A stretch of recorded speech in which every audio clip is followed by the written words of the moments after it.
In the freezing midnight rain at Dallas-Fort Worth Airport, Amara Johnson, a black cleaning woman, slipped and accidentally blocked the path of a group of powerful businessmen. Amidst the disdainful glares of the crowd, a cold, cutting voice tore through the space. "You were born to serve beneath others' feet." No one spoke. No one stepped in. But from the shadows, a man in a worn overcoat quietly approached, carrying a silent strength powerful enough to make the world bow. Outside the airport, the night sky continued pouring, as if the heavens wept. Heavy raindrops slammed against the glass windows, streaking them with endless lines like rivers of tears. The warm yellow lights glowed brightly inside the waiting hall of Dallas-Fort Worth International Airport, but the atmosphere was chillingly cold. Amara Johnson, clad in a faded light blue Yanity uniform worn by time, diligently wiped each tile on the floor. The mop in her hand, heavy and trembling from exhaustion and cold, dragged across the floor. She had been working the night shift for 6 hours straight without rest. Every dollar she earned was precious as blood, fueling hope for her 2 small children waiting in a run-down rental house on the south side of town. The sudden, hurried footsteps down the main hallway startled her. The wet mop slipped from her hand and fell across the pathway, just as 3 sharply dressed businessmen rushed by, pulling gleaming leather suitcases. The clattering of expensive shoes echoed sharply across the floor. One of them, an older man with meticulously groomed silver hair and a $1,000 grey suit, stopped abruptly in fury. "Damn it! What the hell are you doing?" he shouted, his voice booming across the terminal. Amara frantically bent down to retrieve the mop, stammering an apology. "I'm sorry, I didn't mean to." "Didn't mean to?" Whitmore, CEO of a colossal financial corporation, looked at her as if she were filth. "You almost made us miss our private flight. Do you even understand what that means, her?" Amara bowed her head, unable to look up. Her heart pounded wildly in her chest, like a trapped bird. Another man in the group, younger and wearing a pinstriped suit, shook his head in disgust. "People like you were born to serve under others' feet." The words sliced sharply, slashing deep into Amara's fragile dignity. Around them a few bystanders glanced over, but only briefly. Then they hurriedly turned away, retreating into their worlds as if afraid that shame might be contagious. Whitmore pressed his lips into a hard line, commanding with the authority of someone used to being obeyed. "Kneel. Immediately. Apologize for delaying our trip." Amara lifted her eyes, large and glistening with tears. Please, don't," she stammered, clutching the mop handle tighter. But Whitmore had already turned to a nearby security officer, motioning imperiously. "Force her to apologize, or I'll sue this airport into bankruptcy." Clad in a blue uniform, the young security guard looked around hesitantly, then reluctantly stepped forward. The cold seeped into Amara's bones. Everything around her began to blur and sway. A silent man, Chuck Norris slowly rose. At the far corner of the waiting hall, he wore a battered brown overcoat, his back as straight as a pine tree in a storm. No one noticed him. He quietly pulled a phone from his coat pocket, pointing the lens toward the unfolding scene. As the security officer approached Amara, the young man among the business people, smirking arrogantly, tapped his fingers. "Move it! Why is she still standing? Kneel and apologize." Amara stood frozen. Her legs felt weak and boneless. Inside her heart, a torrential downpour raged. She thought of her children, unpaid bills, of her mother's disappointed gaze when she left behind her beloved teaching career not long ago. A sneer rippled from the business people's group. A single, bitter tear fell to the floor. Amara slowly bent her knees. But before they touched the ground, a figure stepped between her and the cold, dirty floor. "Chuck." He said nothing. Only his silent, immovable presence, spoke for him. Whitmore scowled. Who are you? Tierisu. Get out of the way. Chuck did not answer. He simply raised the phone higher, still recording. Whitmore's face flushed purple with rage. Security, remove him. 2 security officers rushed forward, but Chuck merely offered a faint, almost amused smile. He produced a small, hard plastic ID card from inside his coat that gleamed under the lights. A deadly silence fell. The security guards froze, staring at the card. Whitmore squinted, trying to read the tiny letters. Name: Charles Chuck Norris. Position: Board Member. Department: Dallas-Fort Worth International Airport, Operations and Management Company.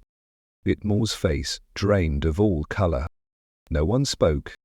Only rain tapping against the windows punctuated the heavy silence, as if echoing every heartbeat in the room. Chuck calmly pocketed the phone. He pulled out a second device, smaller, sleeker than a regular smartphone, and dialed a number. His deep, warm voice carried clearly across the terminal. This is Chuck Norris, initiating emergency protocol. There is a violation of employee rights at Terminal C. Request immediate presence of the operations director. The long, heavy breath seemed to sweep through the hall. Whitmore stammered. You can't do this. I'm a VIP. Chuck's mouth curved into a slow, steady smile. Here, he said, his voice low and rumbling like distant thunder. Every person matters equally. Within minutes, a group of black-suited executives arrived. The airport's director, a sharp, middle-aged man, quickly assessed the situation. After a brief, icy conversation, the course of events shifted dramatically. Whitmore and his companions were escorted out immediately and banned from the national airport system. Amara, still dazed, was invited into the VIP lounge, where she was cared for. She was questioned, gently, and offered an official apology from airport leadership. Seated quietly on a soft leather chair in the VIP room, Amara clutched her old mop handle like a lifeline. The gentle light reflected off her face, where dried tears still lingered. A young receptionist brought her a cup of hot tea. She accepted it with trembling, frozen hands, murmuring her thanks. In the corner of the lounge, Chuck leaned casually against the wall, hands stuffed into his coat pockets, looking for all the world like a man simply resting after a long journey. His gaze, beneath his silver brows, quietly observed Amara. Not with pity, but with a profound respect. The airport director returned after a quick phone call. He bowed to Amara, a gesture she never imagined she would receive. "We sincerely apologize, Ms. Johnson," he said, his voice earnest. "We're conducting an internal investigation. You will suffer no consequences. We would like to help you complete your education if you wish." Amara looked up, stunned. Her heart thudded wildly. She stammered, "You mean we have an internal scholarship program for employees who want to pursue further education or regain professional certification? You're eligible to join immediately." Amara bit her lip. Tears welled again, but this time tears of gratitude. After a few quick paperwork formalities, the crowd dispersed. The terminal returned to its usual calm, as if the small storm had never happened. Chuck slung his old backpack over one shoulder, preparing to leave. Summoning the courage newly kindled within her, Amara quickly stood and hurried after him. "Sir!" she called, her voice small but urgent. "Please, wait." Chuck turned, his eyes gentle. Amara clutched the mop handle tighter, hesitating. I don't know how to thank you." Chuck shrugged lightly. "No need to thank me," he said, faint. "I simply stood on the side of what's right." They stood in silence for a moment. The rain outside had lightened, as if making way for gentler breaths. "Do you believe," Amara asked hoarsely, "that someone like me can really make a difference?" Chuck studied her for a long moment, then nodded. "I do," he said slowly. "Because those who have fallen know best the value of standing up." Amara smiled, a tearful, radiant smile. They walked out of the lounge together. The damp night breeze swirled through the hallways, carrying the earthy scent of wet ground, the smell of new beginnings. At a nearby Burger King, nearly empty, Chuck bought 2 cheap burgers. He handed one to Amara. "Hungry?" he asked casually, as if speaking to an old friend. Amara laughed, her first true laugh in many months. "Starving? Since morning," she admitted. They sat on a simple plastic bench, eating quietly. No grand speeches, no extravagant gestures, just 2 ordinary people sharing a simple, strangely perfect moment. Amid the flight announcements and hurried footsteps, an unlikely friendship was formed, quiet but steadfast, like the threads weaving life's great tapestry. Amara looked at Chuck, the old man in a battered overcoat, with new eyes. Not just gratitude, but trust. Belief that sometimes goodness doesn't come with banners or noise. It just needs one person brave enough to stand up for what's right. That night, as she left the airport, Amara lifted her face to the stormy sky. The rain had stopped. Tiny stars, shy behind the grey clouds, began to appear. Inside her, a small star was rekindled, a flame of hope she thought she had lost long ago. She clutched the scholarship envelope to her chest like a precious ember against the cold night. As she stepped out into the bright hallway, the light enveloped her, dazzling and strangely warm. In that moment, Amara Johnson, the woman with calloused hands and frail shoulders bearing mountains of hardship, was no longer a mere janitor. She was a bearer of hope, of belief, of new beginnings. Outside, Chuck leaned silently against a lamppost. When he saw Amara emerge, he simply nodded, a quiet satisfaction gleaming in his eyes. No grand goodbyes, no dramatic hugs. Between these 2 strangers, a bond had been formed, stronger than blood, understanding, and trust. Amara slowly made her way toward her gate. In her hand was a boarding pass for a domestic flight to New York, a city where her dreams would be reborn. She stopped briefly at a large window overlooking the airstrip, bathed in warm yellow lights. Massive planes, heavy and gleaming, lifted into the dark night sky, carrying with them thousands of untold stories. Amara pressed her forehead lightly against the cold glass. She closed her eyes and drew in a deep, steadying breath. In her mind's eye, she saw her 2 children, their smiles, their bright eyes, their tight, eager hugs, and knew that every hardship she had endured was worth it. She would return to teaching. She would stand once again before a blackboard. She would pass on to other children the hope she herself had once so desperately needed. In another corner of the airport, Chuck watched her from afar, silent and unseen, like a quiet guardian.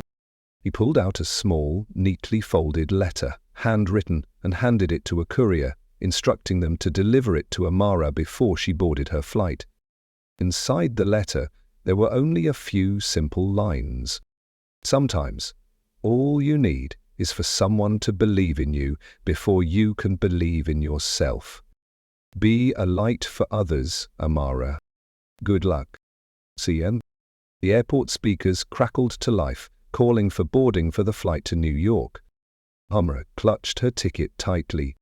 She turned for one final look down the long corridor where she had once walked with wet shoes, a battered mop, and shattered dreams. Now she was leaving that place, not as a defeated outcast, but as a victorious warrior striding toward her future. She passed through the security checkpoint, her steps firm on the boarding bridge. In her chest, she could hear the steady, powerful beating of her own heart. Each step took her closer to the person she had always dreamed of becoming. Chuck did not board the same flight. He still had things left to do. He exited the airport through a side door, stepping into the misty Texas night. His battered old truck waited quietly in the muddy parking lot. He started the engine, the vehicle rumbling softly to life. On the dashboard, a carefully placed old photograph. A woman with silver hair and a gentle smile looked back at him. His mother was the one who had taught him his first and most enduring lesson about quiet kindness. Chuck exhaled a long, slow breath. He knew there were thousands more like Amara out there. Forgotten, overlooked souls, each harboring a tiny, flickering flame inside, waiting for someone to help reignite it. And he would continue his journey, not loudly, not seeking glory, like a silent breeze stirring saplings amidst the storm. 2 months after that fateful rainy night at Dallas-Fort Worth Airport, on a gentle spring morning, Chuck Norris received a small envelope postmarked from New York. He sat alone on the old wooden porch of his modest home, a steaming cup of black coffee in hand, his back resting against the weathered wall. Beyond the porch stretched a field of young green shoots, the first signs of life after a long, bitter winter. The envelope was plain, and the sender was unnamed. In the front, carefully handwritten, "To the one who believed in me." Chuck opened the letter, his calloused hands carefully unfolding the delicate paper. Inside, written in a soft, familiar hand, "Dear Mr. Chuck, I have arrived in New York. I stand once again before a classroom. The children here, some orphans, some living in deep poverty, look at me with the wide, questioning eyes of those who have never been told they could achieve greatness. And I have told them the story of an old man in a battered coat who believed in a struggling, exhausted single mother when the whole world turned away. Thank you. Thank you for rekindling the flame I thought I had lost. I promise I will pass that flame to these children, one by one. May you always find peace. Amara Johnson." Chuck read the letter twice. Then he placed it gently on the table and closed his eyes. The spring breeze rustled the wild flowers along the fence line. A deep, almost sacred peace filled his chest. Throughout that entire day, Chuck remained on the porch, rereading the letter now and then. He thought of his mother, the poor woman who once told him, "Son, the world will not always be kind to you. But that doesn't matter. What matters is that you are kind to the world. Because the good you plant today will bloom in gardens you may never see." Chuck understood those words now more than ever. He wasn't young anymore. Each wrinkle on his face, each silver strand of hair was a mark of years lived not for himself, but for others. He didn't need fame. He didn't need praise. All he needed was the quiet certainty that somewhere, someone like Amara Johnson, a small flickering candle, had been rekindled and would go on to light others. That was the true legacy of a lifetime. Amara did not keep the story to herself. In the small classrooms of a poor Brooklyn neighborhood, she told her students, "Courage isn't about fighting or shouting. It's about standing up, even when you are small, even when you are alone.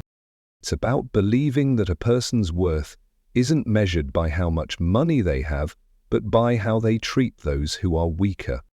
A story spread, from student to family to community. One little boy in her class, Malik, after hearing the story, found the courage to stand up for his younger sister against bullies. A girl named Eleanor, who had once trembled at the thought of public speaking, stood proudly before the whole school, delivering an essay titled "My Silent Hero." The seeds were sown, and they began to sprout. One afternoon, Amara took her small class on a field trip to New York's JFK Airport. Standing amid the bustling terminal, watching the endless flow of hurried travelers, she thought of that rainy night in Dallas.